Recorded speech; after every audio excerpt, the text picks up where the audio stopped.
नमस्कार दोस्तों, मैं अंशी पांडे अपने चैनल अंशी वे में आप लोगों का स्वागत करती हूँ।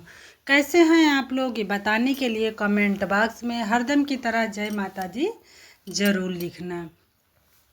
चलो आज हम जानेंगे कलश विसर्जन से संपूर्ण विधि कि कलश कैसे हटाएं, कलश के जल का क्या करें, कलश के चावल का क्या करें, कलश की सामग्री का क्या करें, ज्वारे का क्या करें, विसर्जन कैसे करें, माता जी की चौकी कब हटाएं, माता जी की मूर्ति कहाँ रखें। बहुत सारी विसर्जन से संबंधित बहुत सारी महत्वपूर्ण बातें हम इस वीडियो में जानेंगे। यदि मेरा चैनल आपको पसंद आता है तो चैनल को सब्सक्राइब पक्का कर देना और लाइक भी कर देना, क्योंकि एक छोटी सी लाइक से मुझे बहुत बड़ी हिम्मत और प्रेरणा मिलती है, इसलिए सब्सक्राइब और लाइक पक्का कर देना। चलो अब हम वीडियो शुरू करते हैं और महत्वपूर्ण बातें जान लेते हैं। कलश विसर्जन की संपूर्ण विधि।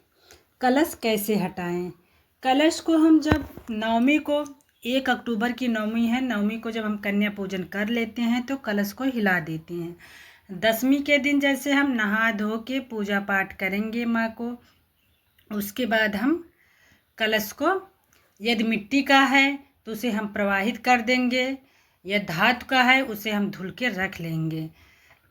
प्रवाहित करने का स्थान है तो प्रवाहित कर सकते हैं, नहीं है प्रवाहित करने का स्थान तो उसमें आप किसी पेड़ पौधा भी लगा सकते हैं, चिड़िया के लिए पानी पीने के लिए भी रख सकते हैं। ये भी क्लियर हो गया। एक बात, जल का क्या करें। जो कलश में रखा जल होता है उसको हम सारे घर में छिड़काव करते हैं, लैट्रिन बाथरूम छोड़ के सारे घर में छिड़काव करने के बाद हम जो है नीम पेड़ में डाल देते हैं। ये भी बात क्लियर हो गया। चावल का क्या करें। चावल जो उसमें अष्टदल कमल बना रहता है कलश के नीचे, उसको, और जो प्लेट में रखा रहता है नारियल के नीचे, उसको भी आप किसी को दान भी कर सकते हैं, नहीं तो आप जो है पक्षियों को चुनने के लिए भी डाल सकते हैं। दोनों विधि से आप कर सकते हैं। कलश की सामग्री का क्या करें। कलश की सामग्री को आप दशमी के दिन सारा कुछ हटा के उसे विसर्जित करना है।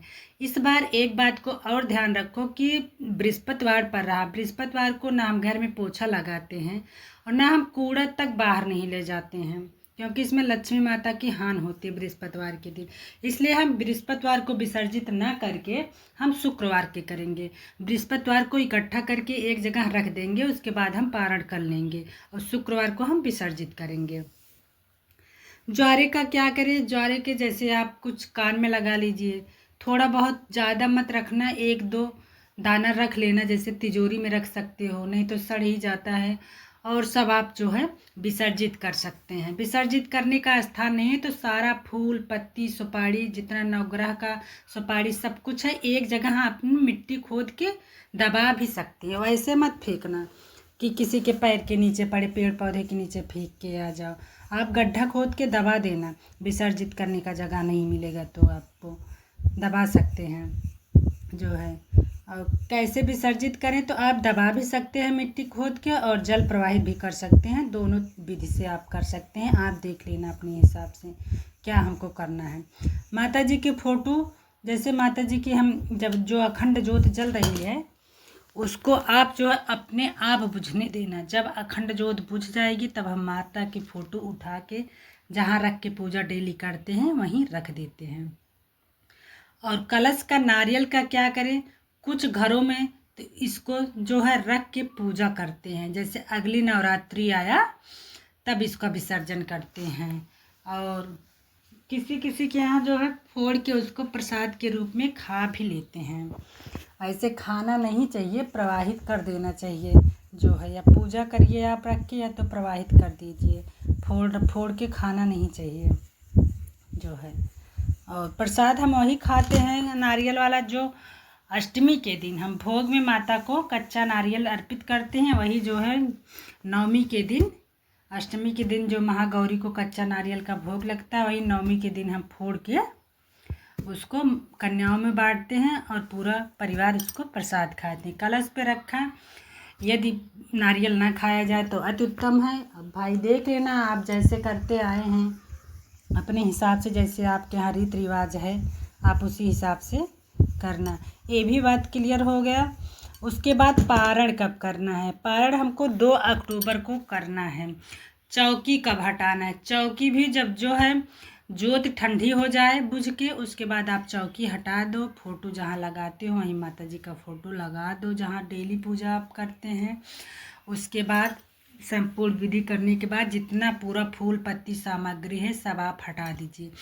हटाने के बाद उसके बाद आप खीर पूड़ी से पारण करिएगा। जो नवमी को आप जो है कन्या खिलाई हैं, थोड़ा प्रसाद उसी में से रख लेना, पारण उसी से शुरू करना है। और थोड़ा थोड़ा करके खाना खाना, क्योंकि हम 9 दिन खाना खाए नहीं रहते हैं, इसलिए धक्का सा लगता है एक बार, इसलिए थोड़ा थोड़ा करके आप खाना। आशा करती हूँ कि विसर्जन से संबंधित सारी बातें आपको समझ में आ गई होंगी। अब मैं आप देखो, एक बात मैं भूल गई, जो कलश में 1 रुपए का सिक्का पड़ा रहता है उसे आप बांध के लाल कपड़े में अपनी तिजोरी में रख लेना जो है। अब मैं आपको मिलूंगी एक नए वीडियो में, तब तक के लिए नमस्कार, धन्यवाद, जय माता जी।